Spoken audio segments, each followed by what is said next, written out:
Welcome to Gossip About Gossip, powered by Hedera Hashgraph. In each episode, we'll cut through the hype of blockchain promises and explore real-world examples of organizations creating the next generation of decentralized applications, which will bring trust back to the internet for us all.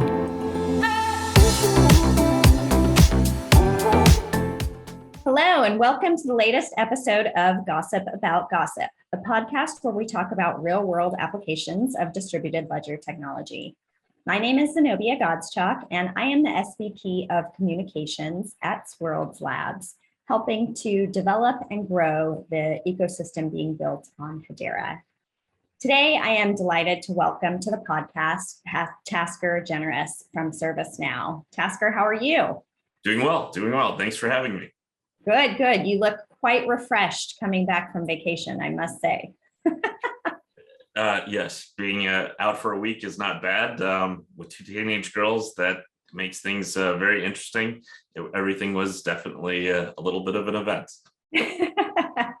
Might need a day or two of vacation from vacation. You don't often get chances to bond with teenage girls, so I am very thankful for that aspect. But yes, I could use a personal vacation after 3 years of COVID being locked in the house with everybody else. Yes, I think we can all relate to that. Yes. Well, Tasker, thank you for joining us today. You have recently been elected as one of the new board members for the board of directors for the Hedera Governing Council. Let's sort of rewind a little bit. And for those who haven't been with us on the journey, can you talk a little bit about, ServiceNow, kind of a very quick overview of what ServiceNow is and why you all decided to join the Governing Council? Well, okay. So doing a brief overview of ServiceNow could take our whole time. So I'll start with a little bit of history. Fred Luddy was essentially our founder, was our founder, and he really wanted to create a system that allowed us to change the way we work, making things workflow, essentially, making work easier. We started getting known as an IT ticketing system. We're still relatively well known as that IT ticketing system, that system that helps you run your IT department. But we've done so much more since then. We've gone back to our roots that Fred created for us so that we can really focus on what enables an experience, what makes it easier for people to do the work they want to do, whether they're employees, customers, any part of the business, all the way through. IT is, of course, included in that, but it's this aspect of how do you actually run your business on ServiceNow. That's where we're heading in phase 5. That's what we're pushing for. And it's really making it so that you have this connected way of experience all the way from the employee to the customer through your ecosystems, because there's partners, suppliers, everybody comes together on getting that work done. The reason why ServiceNow joined this journey with Hedera and why we joined the governing council there was really for this aspect of we have gaps. How do we look at workflow that enables trust? How do we look at workflow that makes it so that we can actually take that trust across that ecosystem?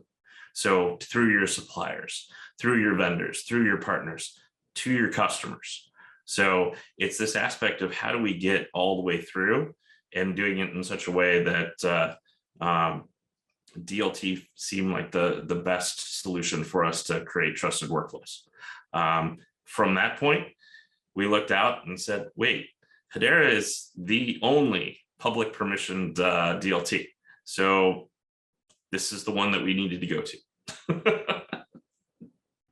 And I can imagine there were a lot of different considerations, right? When you are trying to, you all have thousands of customers who are running, mission critical applications. They have a lot of different considerations from, someone who might be potentially just, buying or selling things every once in a while, right? I imagine these companies are going through that process, leveraging their supply chain, all day, every day. Well, Zenobia, when you think about it, there's this aspect of we've got healthcare, we've got finance, we've got governments. How do you really create trust across those different networks and even within their enterprises. So that's essentially what we're doing, is figuring that piece out. And backing up a little bit to what I do. So I am in charge of strategy and innovation, vision and innovation at ServiceNow. We're really looking at what's next for ServiceNow. So we're testing things out, trying to figure out what fits. When we partnered with Microsoft for cloud management, Microsoft was our first, right? And then we added AWS and GCP, Google, and so on, because we know there isn't just going to be one provider. We're looking at Hedera in that same light. So we're starting with Hedera and figuring out, okay, what are the others that could come after? But we want to make sure that we have things worked out before that ecosystem expands. So it's this aspect of Hedera became our first choice. We're looking at it and seeing how we carry that forward with actual use cases with our customers. That's an interesting thing that we just did with DLA Piper, who happens to be also a customer and a governing council member, is how do we create this trusted workflow around chargeback? And that was a very, very exciting implementation of ServiceNow, Toco, and as well as DLA Piper and Hedera. So. And can you dive in a little more? What are chargebacks? There are always contracts that are created. They can be created as SLAs, where you have an expectation of that work being to a certain level. And there are ways where you actually create that contract, where it's a physical document. When you do that within ServiceNow, it's really, we can see it as a service level agreement. And if that work is carried out in the right way, in the right time period, we can issue the payment because it's all checks and balances. And the nice thing is that we can issue that payment through Hedera so that when that work is done, it's automatically taken care of, rather than having to go through additional process steps, creating more work for people to do that is really manual. What we want to do is enable people to think and create that added value, rather than having to do the repetitive steps that really aren't necessary. I think for anyone who has had to, approve vendor invoices, that is a very repetitive process. And for anyone who's ever had to get paid, right, and having to chase that down and saying, look, the work is done. My internal person can confirm the work is done, but everybody likes to get paid on time. So yes. And when it's audit proof, where literally you can track every little piece of it, I mean, why not make that automatic? Absolutely. Okay, so you've been on the council now for some time. We've heard you in council meetings. You have certainly been engaged. ServiceNow is absolutely pushing the envelope in terms of the use cases and the work with other council members. What made you decide to take this next step and run for the board? Well, I mean, when it really comes down to it, what was blockchain initially created for? It was created for this greater good, right? How do we really do good by everyone and for everyone? Because of that viewpoint of my viewpoint on how do we create blockchain for good, there were several council members that suggested, gently prodded, that I should run for this board seat. And so I ran for the board seat and got elected, and it's truly an honor. But it's really, how do we execute? How do we execute better? And in such a way, I mean, don't get me wrong, Hedera has done great things. So it's how do we take those next steps? How do we do it so that it's repeatable? How do we look at it from a perspective of not only repeatability, but making a difference? So how do we create an enterprise for good? That's something that I've staunchly been working on the entire time I've been working my whole career, is how do we take that next step? Because it's not about how we automate things. Technology is great, but I look at it as kind of a balanced system. You have technology, you have process, you have organization, and then you have information. All four pillars, all those pillars are legs to a table. That table is service, right? So how do we make that service so seamless that it's a great experience? And being that it's a great experience, it now makes it easier for everyone to have access, right? So you take one of those pillars, those legs away, that service becomes a little shaky. You take two of them away, the service collapses. So we don't want that to happen, because when services aren't available, it means that people don't have access. If you don't have access, you can't contribute, you can't belong. Yeah. And in this world where technology is continuing to distance us, we have to figure out how to create things that are human-centered. And that's really what I'm about, is how do we create that human centricity and doing it in such a way that it really provides access for all. And so everybody can contribute and everybody can belong. I love that. And I think that's, very in line with, Lehman from day one has talked about shared worlds, right?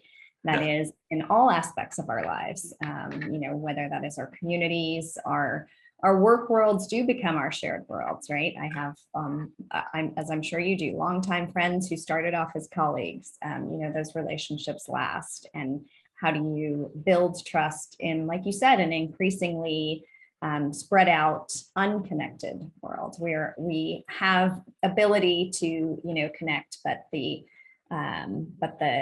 experience of that and the trust level of that can be a double-edged sword. Well, I mean, Zenobia, you bring up a perfect example. Everybody's going from analog to digital. That's this whole digital transformation phase.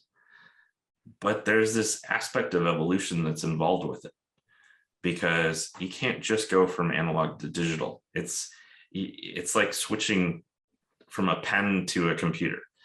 That's just a piece of technology. Yeah.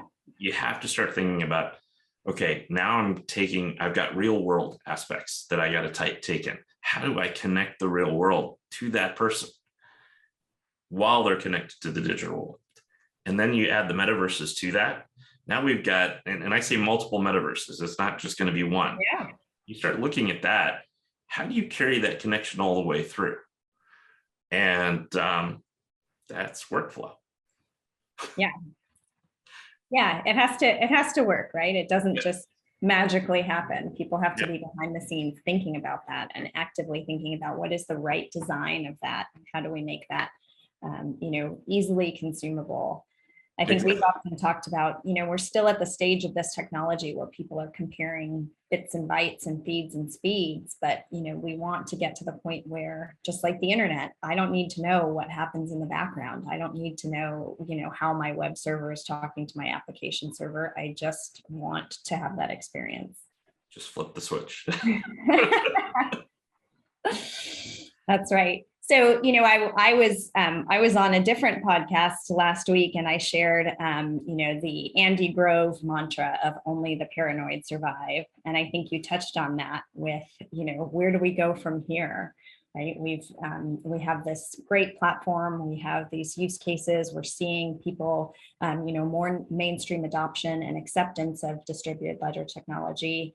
As you think about your role on the board and helping to guide, the vision and the direction of Hedera, what do you hope to share or contribute to that community?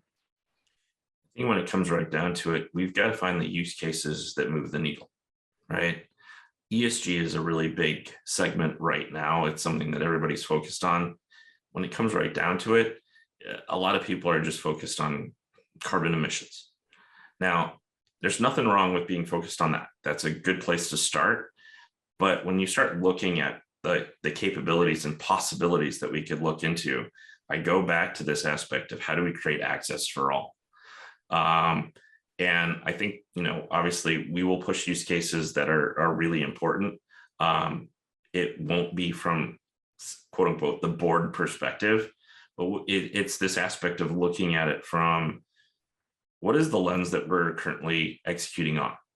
Is it on something focused on transactions? Is it focused on TVL? Is it focused on some other KPI? I think we have to look at KPIs holistically and put those pieces together so that we're actually doing things for good. It's and now it's not just greenwashing per se. It's this aspect of this is how we're making things matter, and creating those moments that matter. As a board member, that's what I'm going to be focused on, looking at those KPIs and figuring out, are they weighted correctly? Are we really executing in that manner? And then really, how do we advise to make sure that we are doing exactly what we say we're doing? Yeah. Well, and shameless plug for ServiceNow, you guys have a lot of experience in this ESG space, right? I mean, I look at some of the maturity models that you are guiding customers towards and the way that you're thinking about it. That's absolutely not greenwashing, right? That is here's how you start, and then here's how you should be thinking about how to plan out your future, so that the talking about it is just the smallest piece of your actual initiatives. Well, Zenobia, it goes back to what people think of us. If they think of us as an IT ticketing system, they don't think of us as this ESG planner, right?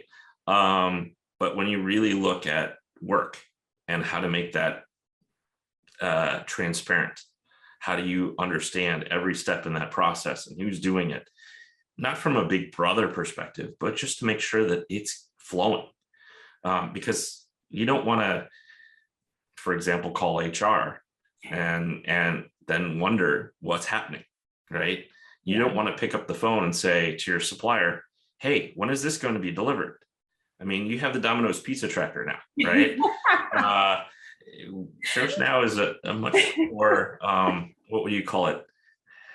End-to-end system that really covers what is happening behind the scenes, like you would see in a Domino's pizza tracker.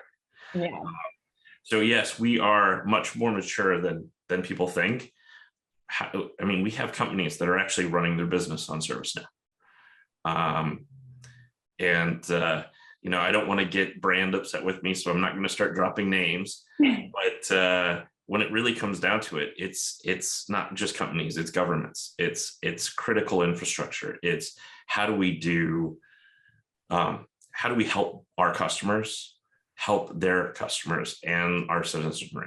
So, it's one of the things that I'm very proud of that we were able to accomplish this year is really helping the UN with the Ukrainian refugee crisis. And we're not all done yet. We still have a ways to go, but it's pretty exciting to be able to say, yeah, we created enterprise for good. So yeah, that's amazing. Those are the kinds of things that make you, wake up in the morning and want to, just keep going full steam ahead, right? When you see the impact that this has, and you can feel like it has value to people, it's changing their lives. Well, I mean, everybody's looking for how they contribute, how they actually made a difference. And yeah, I mean, most times you wake up, it's like, this isn't going to save a person's life. I'm not, doing rocket science. I'm not doing surgery and brain surgery and all that sort of stuff. But creating transparency and making it so that the resources get to where they are needed, that might not be brain surgery. That might not be saving a quote unquote life, but at the same time, it could. So, that is definitely motivating. And then back to your previous point on ESG, I mean, yeah, a lot of companies don't see us as the place to start for ESG, but if you don't know where you're going, any path will do. Right. So a lot of companies don't even know where to start, right? Not even just not to look at you. They don't know where to look at all. Right. So the point is, in that space, how do you look at it from a governance lens? And that helps you say, well, what are my priorities? And if these are my priorities, this is what I have to govern. These are the KPIs I have to measure. And this is the transparency I need in order to measure them. So you start putting those dots together, and then possibly what we could be doing with Hedera, you start looking at this aspect of, now I have audit and trusted workflow. You already have audit with ServiceNow, but now I can actually go to others and tie that piece in. So it's not just within my enterprise. And those certifications then become real, right? Yeah. Because you can actually certify with an exterior partner via DLT. Yeah. So just pretty exciting stuff. Very, very exciting stuff. Well, Tasker, thank you so much for joining us today. Anything you want to share before we wrap up here? No, once again, honored to be a board member, honored to be part of the Hedera Council, and really honored to be a part of this podcast. And if there's anything you guys ever need, please don't hesitate to reach out. We will take you up on that. Well, thank you so much, Tasker. Have a good one. All right, you too.